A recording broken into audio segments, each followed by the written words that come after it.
رسالة لأصحابنا ذو الصنادل الحذاء أنا أسميهم مش متحوذين أمانة الله إنه الحذاء حق الحوثيين سمى هذولك الحذاء حقه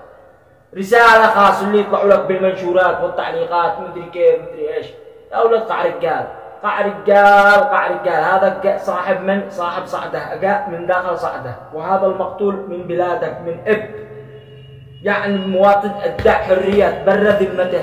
وأنت يا نذل يا حقير يا صندلة جالس عادك لا تضحك ولا يا حبيبي شوف لو أنت شنب أو إنك تقول بيقولي بيقطع الرقبة يا حبيبي لو كنا خايفين ما طلعنا بهذا ولا قد حكيت عليها ولا إن أنا ولا غيري ولا يوم يحزنون بس اللهم إن إيش هي بس تبرية ذمة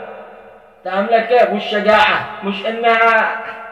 بابا سمح لي ولا قده جالس يا حبيبي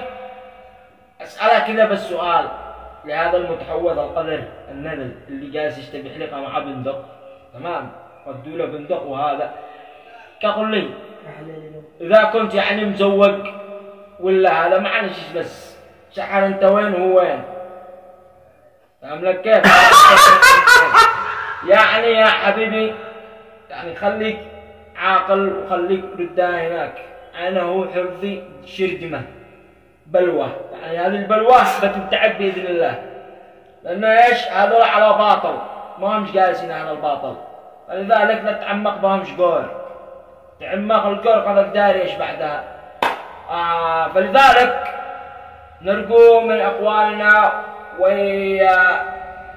والناس الشرفاء يعني غض النظر عن مثلا مغلوب عن المتحوذين الذين ايش قاموا يقولون انه هذاك على باطل قتلوه لانه ادى كلمة حق وعادهم فقالوا ايش تتجملوا السيد لعنة الله عليكم على السيد حقكم يا صنادل يا حذاء اللي يعبركم حرام من الدنيا حذاء حرام